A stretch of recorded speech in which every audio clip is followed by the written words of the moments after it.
성경 말씀은 골로새서 1장 13절에서 23절까지 말씀을 함께 봉독하시겠습니다. 골로새서 1장 13절에서 23절까지 말씀입니다.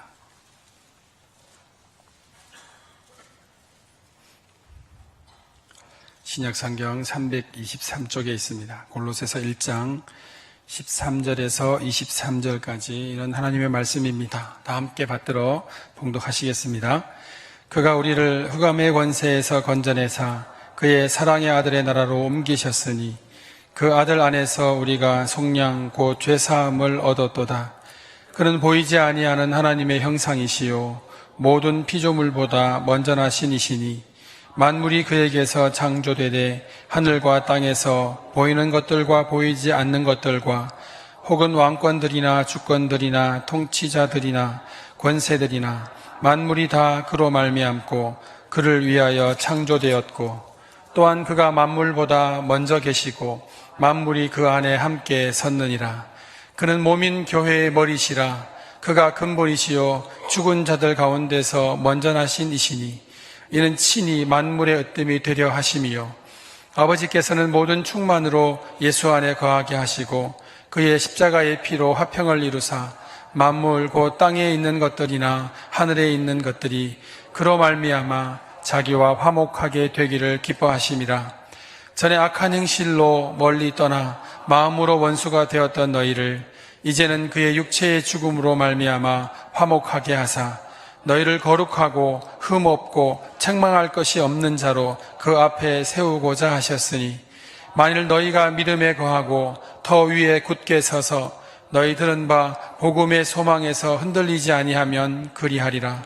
이 복음은 천하 만민에게 전파된 바요 나 바울은 이 복음의 일꾼이 되었노라. 아멘. 교회 안에 이런 말이 있습니다. 믿음도 생긴 대로 믿는다. 사람의 성격대로 믿는다라는 말이 있습니다. 오래 있다 보면 어떤 사람이 믿음이 좋은 사람일까? 물론 그의 믿음을 점검해 보아야 하지만 겉으로 보면 그 사람이 순종적인 성격이나 온순한 사람들을 믿음이 있는 성도라고 말하는 선입견이 우리 교회 안에 있습니다. 우리 가운데 보면 믿음 있는 사람이라고 여러분들이 알고 있는 사람들을 한번 떠올려 보십시오. 앞에 보시면 됩니다. 여기 다 믿음 있는 분들이시거든요. 이분들을 보시면 가장 먼저 떠오르는 이미지가 어떤 이미지입니까? 날카롭다.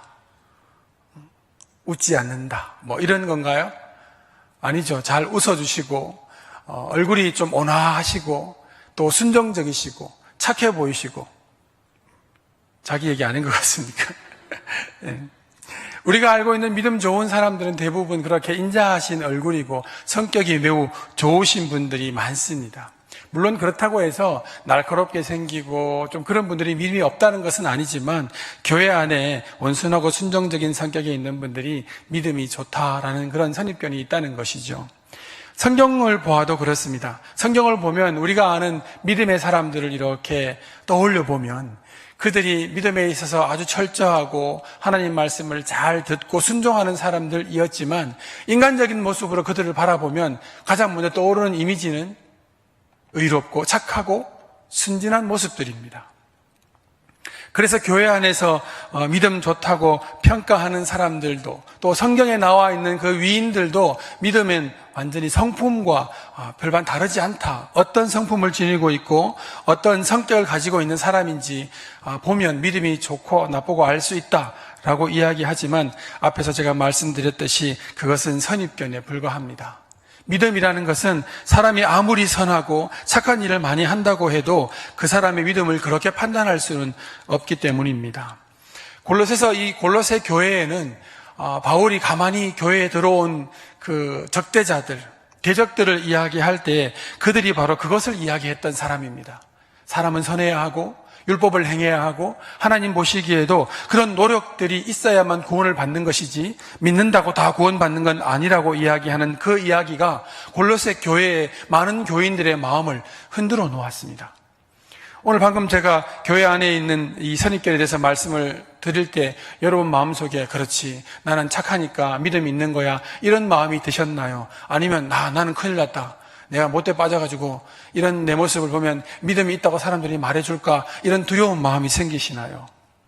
여러분들은 어떻습니까? 많은 그리스도인들이 교회 안에서는 다 선해 보이고 정직해 보이고 온순해 보입니다. 하지만 교회 바깥에 나가면 교회 안에서 여러분들의 얼굴과 그런 행동들이 거의 없는 것 같아요. 전화만 해도 그렇습니다. 물론 교회 2020-0061로 찍히면 전화를 안 받으시겠지만 가끔 제 휴대폰으로 전화를 하면 제 전화번호가 안 찍혀 있는 분들은 아주 퉁명스럽게 여보세요. 왜 전화했냐는 식으로 여보세요. 이렇게 받으시는 분들이 계십니다. 그러면 제가 뭐라고 말해야 되나 잠시 당황됩니다. 그러다가 예, 교회 이수근 목사입니다. 그러면 완전히 음성이 180도 바뀝니다. 예, 목사님. 어쩐 일이신가요? 처음에 제가 전했을 때 여보세요 하고 정말 친절하게 받았으면 이분은 겉과 속이 다 똑같은 분이다라고 알 텐데 여러분 전화 올 때 친절하게 받으셔야 합니다. 아셨죠? 네. 근데 제가 전화를 드리면 통계를 안 내봤지만 10명 중에 7분은 퉁명스럽게 받으십니다. 바쁘고 힘들고 피곤하고 좀 그런 상황 가운데 전화가 오니까 또 모르는 전화번호 오면 좀 투박하게 대하잖아요. 그 모르는 전화번호인데 여보세요 하고 솔 톤으로 이렇게 하는 사람들이 많지가 않습니다. 저도 그런 경우 같아요. 저 대부분 받다가 아는 사람이면 조금씩 이제 친절한 모습으로 가장 저희 딸내미가 저한테서 가장 싫은 모습이 그 모습이라고 하더라고요. 그래서 막 아내랑 다투다가 전화가 오면 당신이 그러면 안 되잖아. 여보세요 이렇게 받는 그 가식적인 모습을 보면서 제 딸내미가 아빠는 가식적이야 라고 이야기를 하더라고요. 그래서 제가 그랬죠. 너 엄마가 더 심하다. 그렇게 얘기를. 믿음이라는 것 판단은 우리가 할 수 있는 것이 아닙니다. 많은 사람들이 우리가 믿음을 판단할 때 우리가 판단합니다. 그 사람은 선하니까, 의로우니까, 그가 하는 일들을 보니까 정말 믿음이 없이는 저렇게 할 수 없을 텐데 그런 마음이 들어서 그 사람은 믿음이 있다라고 판단하지만 성경은 절대로 그렇게 의롭고 선한 사람을 믿음 있다라고 이야기하는 장이 없습니다.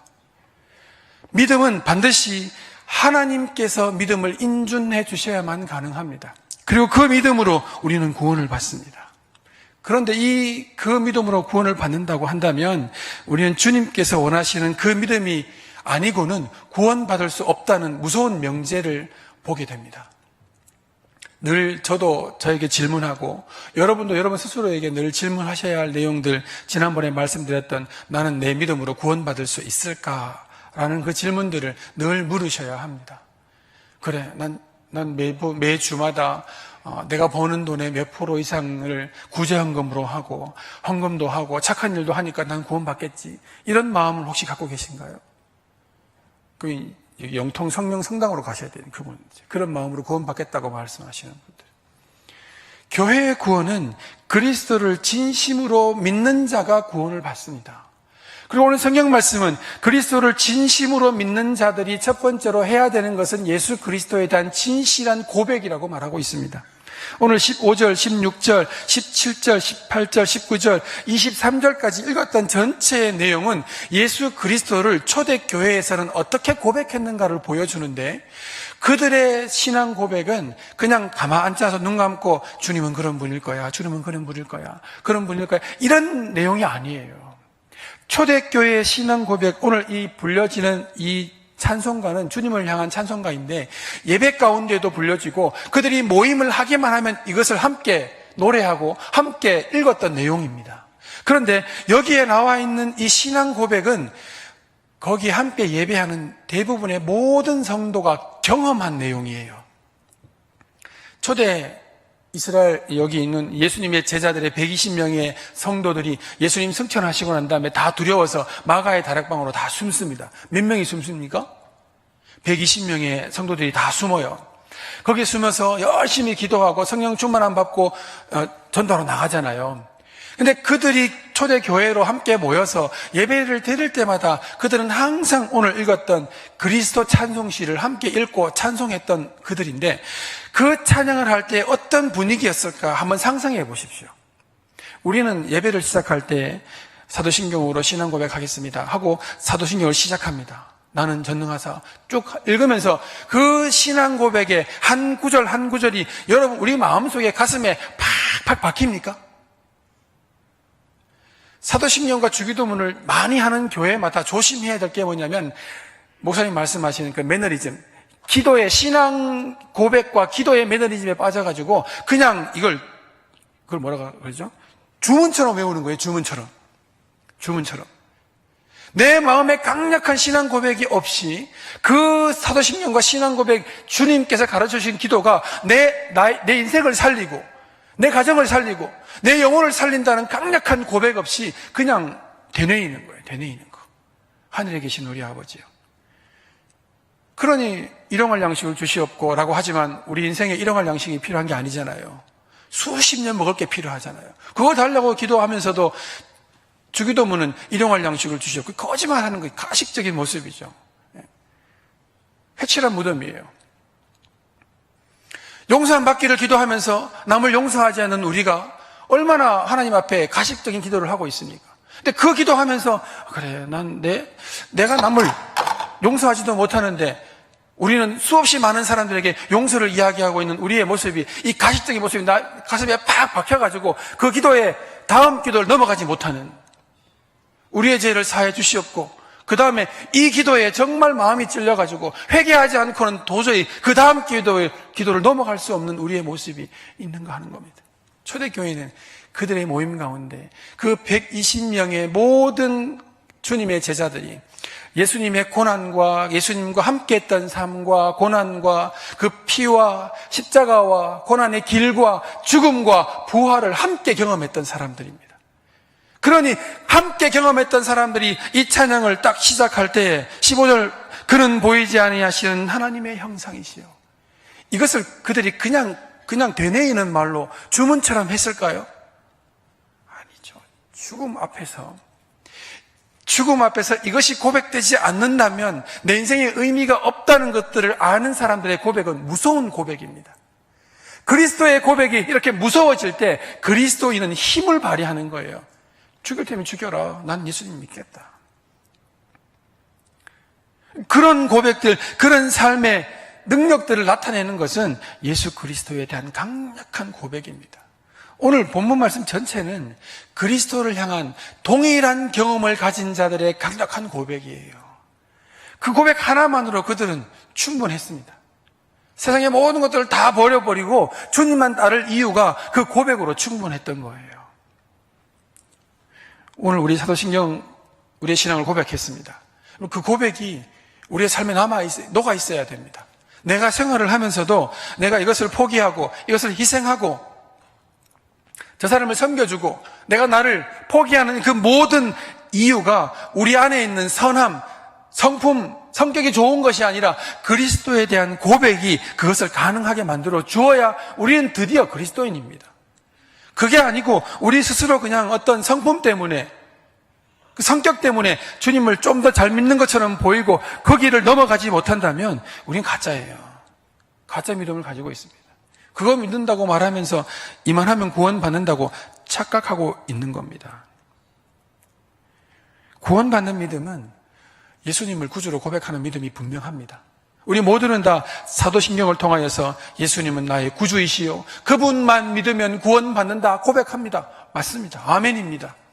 그러나 주님께서는 우리에게 모든 사람이 함께 고백하고 가르쳐준 책처럼 일반적인 고백이 아니라 너는 나를 어떻게 생각하느냐? 내가 너에게 누구냐? 이것을 다시 질문하십니다. 마태복음 16장 15절 말씀에 예수님께서 제자들에게 묻습니다. 사람들이 나를 누구라고 고백하느냐? 그러니까 많은 사람들이 예수님을 원래 성경에 기록되었던 예언자, 원래 오시기로 하셨던 그런 선지자, 랍비오 선생이라고 합니다. 그 이야기는 다른 데 기록되어 있는 이야기예요. 모든 사람이 그런 메시아, 그런 선지자, 그런 랍비가 올 것이라고 예언했던 내용들인데 그 사람들은 그렇게 이야기합니다 라고 말합니다. 어쩌면 그게 정답일 수 있어요. 근데 예수님께서는 제자들에게 묻습니다. 그럼 사람들은 그렇다 하고 너는 나를 누구라고 하느냐? 라고 물으십니다. 왜 예수님께서 너희도 그렇게 믿느냐? 그게 정답이다. 이렇게 말하지 않고 너는 내가 너에게 누구냐라고 물으시죠. 너는 내게 누구냐? 나는 너에게 누구냐? 이게 사실은 사랑하는 사람들이 늘 이렇게 묻는 거잖아요. 사랑하는 사람이 있는데 이 사람이 힘들고 어려울 때 말하지 않고 그냥 혼자 다 힘든 걸 이겨나갑니다. 그 나중에 알고 되면 왜 얘기 안 했어? 그러잖아요. 왜 얘기 안 했어? 그러면 뭐라고 말합니까? 여러분들이 잘 하시는 말씀 있잖아요. 목사님 힘들었는데 왜 얘기 안 했어요? 목사님이 힘드실까봐. 예, 얘기 안 하시잖아요. 여러분들이 너무 감사합니다. 저희들 힘들까봐 얘기도 안 하시고 다 알아서 하시고. 예. 근데 사랑하는 사람들은 그렇지 않습니다. 사랑하는 사람은 아픔을 함께 나누는 사람들이죠. 그 사람이 그렇게 얘기하면 화가 나면 이렇게 묻습니다. 도대체 나는 너에게 누구냐 도대체? 너에게 누구이길래 그 아픔의 순간에 내가 네 옆에 없느냐? 그거잖아요. 오늘 우리 주님께서도 우리에게 물으십니다. 나는 너에게 누구냐? 너의 아픔의 현장에, 삶의 고난의 현장에, 고통과 아픔과 눈물을 흘리는 그 현장에 나는 너에게 누구냐라고 물으시는 거예요. 우리는 얘기하죠. 주님은 그리스도시요 살아계신 하나님의 아들이십니다 라고 이야기하는데 그것은 책에 있는 이야기입니다. 책에 있는 이야기죠. 이걸 제가 그냥 제 스스로 이름을 붙여보면 리얼 그리스도예요. 리얼 그리스도. 주님이 내 삶에 어떻게 경험되는가 하는 겁니다.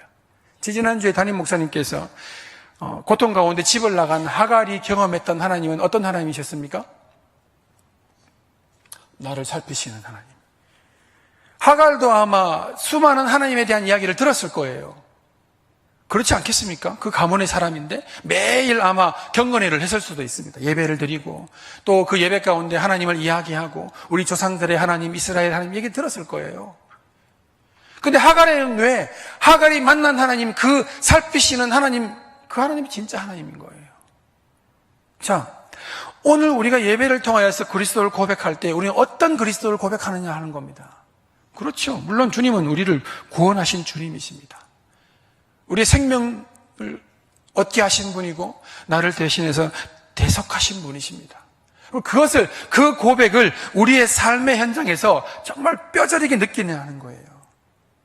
죽을 수밖에 없는 그 죽음의 공포를 느끼냐는 거예요. 죽음의 공포를 느끼는 사람은 그 죽음의 공포에서 구원하는 구원주에 대한 그 놀라운 은혜를 고백하는 것이 다른 사람과 고백과 달라요.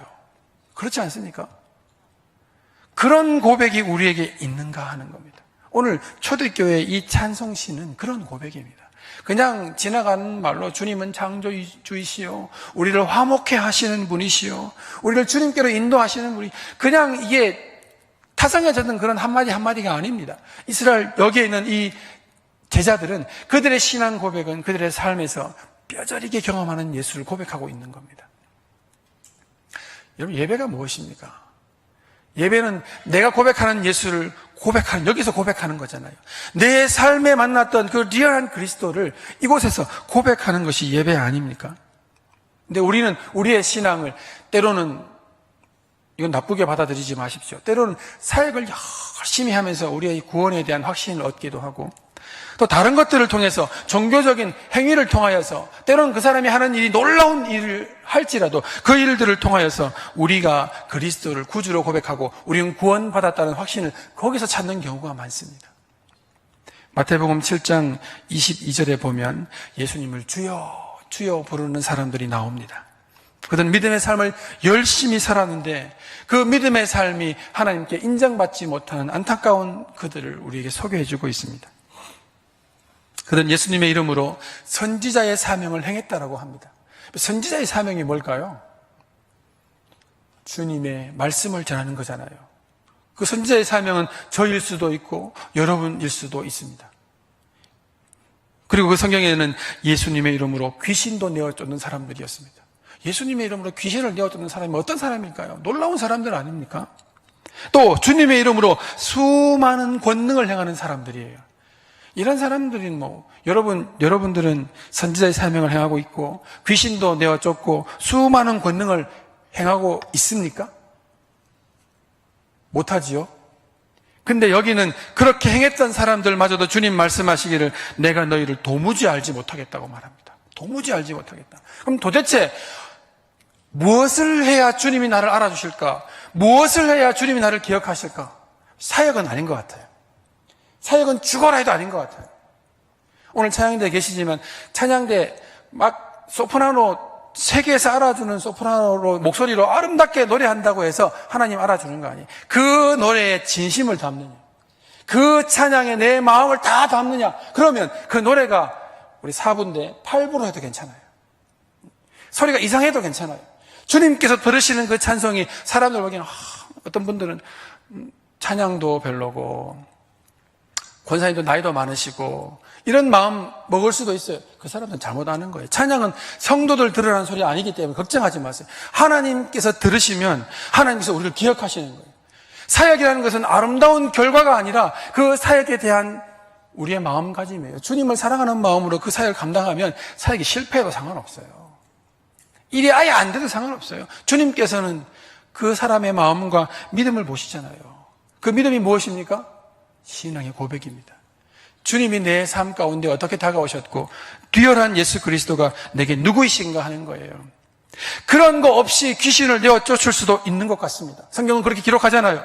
그런 거 없이도 선지자의 사명을 감당하는 사람도 많이 있습니다. 믿음 없이도 교회 일을 수없이 많이 하는 사람이 있습니다. 밤을 새워 합니다. 자기의 모든 것들을 내어 바쳐서 교회 일을 합니다.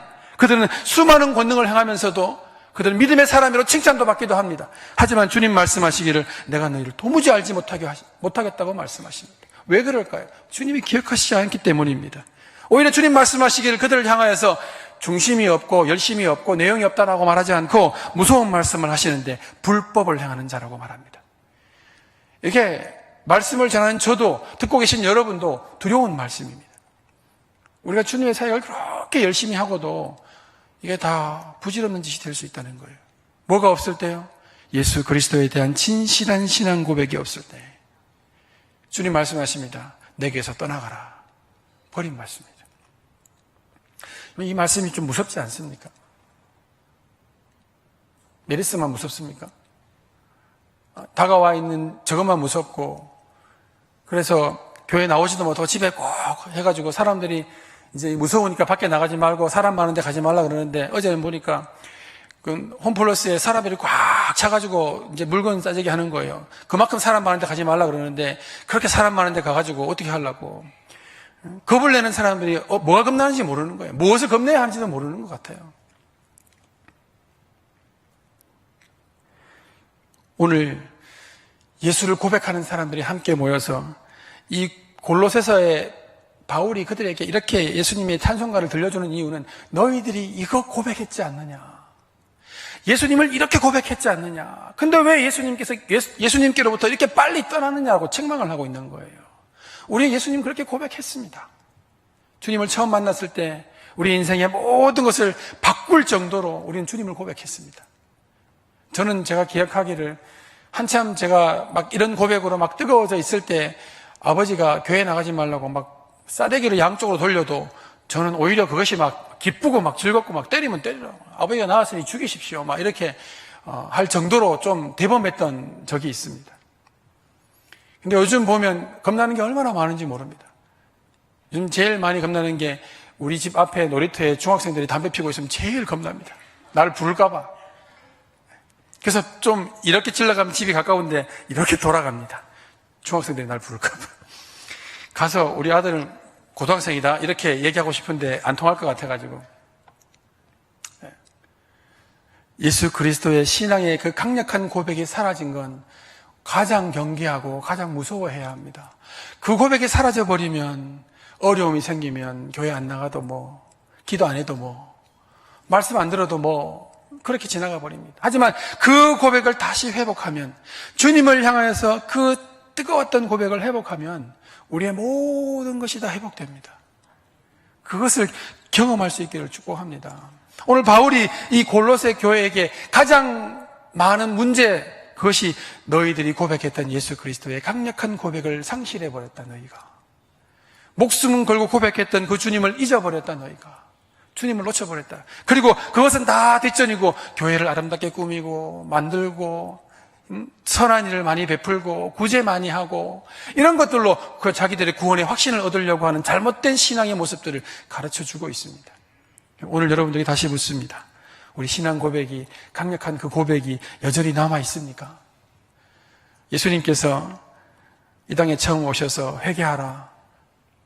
회개하라. 그 다음 뭡니까? 정국이 가까이 왔다. 그런데 제자들은 예수님 돌아가시고 난 다음에 성령 충만 안 받고 밖에 나가서 뭐라고 외쳤습니까? 회개하라. 천국이 그렇게 얘기했습니까? 너희가 예수를 죽였도다. 너희가 예수를 죽였도다. 그 제자들은 예수님은 하나님 나라를 전했지만 제자들은 예수 그리스도를 고백했습니다. 그 이유가 무엇입니까? 예수 그리스도의 강력한 고백이 구원의 확증이기 때문입니다. 하나님의 나라에 대한 확증이 아니라 그리스도에 대한 고백입니다. 오늘 우리가 전도할 때 하나님의 나라가 왔습니다라고 말하지 않고 예수를 믿으라고 말하는 이유도 바로 거기에 있습니다. 그렇기 때문에 오늘 우리가 예수 그리스도를 고백하지 못하면 그것이 믿음이 되어서 우리의 구원을 확증시켜줄 내용이 없다는 걸 깨달아야 합니다. 그럼 오늘 다시 그 라이브 했던 때로는 좀 거칠고 말도 안 되는 그 신앙 고백이라도 하갈이 고백했던 살피시는 하나님이 고백되면 그가 도망쳐 나왔던 그의 주인의 집으로 돌아가듯이 오늘 우리의 삶에 예수 그리스도가 강력하게 고백이 되면 우리의 고통의 현장에 도망쳐 나왔다가 그곳으로 갑니다. 그곳에 있는 그리스도인이 능력을 발휘하면 세상이 바뀌는 거예요. 우리의 고백이 약하니까 세상 속에서 그 고백대로 살지 못하는 겁니다. 그러니 비겁해지고 저 교회 안 다니는데요. 저 예수 안 믿는데요. 그런 게 뭡니까? 그렇게 살아갈 뿐입니다. 그러니 세상이 믿는 이가 세상을 바꾸는 것이 아니라 세상이 믿는 이를 바꾸는 거예요. 우리를 바꿔놓는 거예요. 그러니 실패하고 돌아와서 교회에서 예배드리면서 뻥뻥 울고 또 가면 또 넘어져가지고 또 와서 또 울고 그런 것이 되어가고 있지 않습니까? 우리의 신앙이 왜 이렇게 힘이 없습니까? 믿는 자가 왜 이렇게 세상 속에서 빛을 발하지 못합니까? 강력한 신앙 고백이 없기 때문입니다.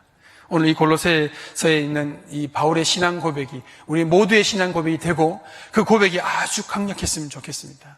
그 고백에 목숨을 걸 수 있는 우리 모두가 될 수 있기를 축복합니다. 우리 함께 합심해서 잠깐 기도하겠습니다. 우리의 신앙의 고백들을 돌아보고 우리는 주님을 어떻게 고백하는지 성경에 많은 사람들은 자기들의 신앙 고백이 있었습니다. 오늘 우리들의 신앙 고백이 무엇인지를 한번 돌아보며 간절히 잠깐 기도하겠습니다. 자, 그러신 아버지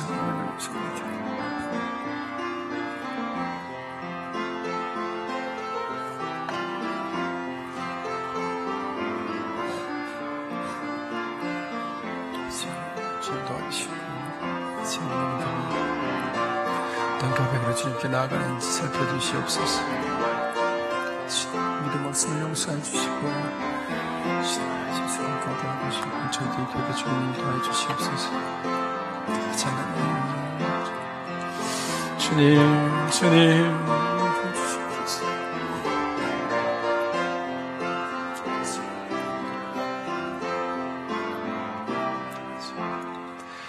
사랑이 많으신 아버지 은혜를 감사합니다.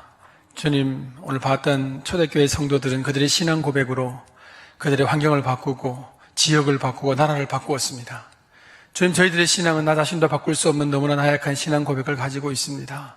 오늘 이 말씀을 통하여서 우리가 처음 주님을 고백했던 그 고백을 다시 회복시켜 주시고 우리의 인생을 걸고 주님께 나아가는 신앙 고백이 되게 하여 주시옵소서. 예수님의 이름으로 기도합니다. 아멘.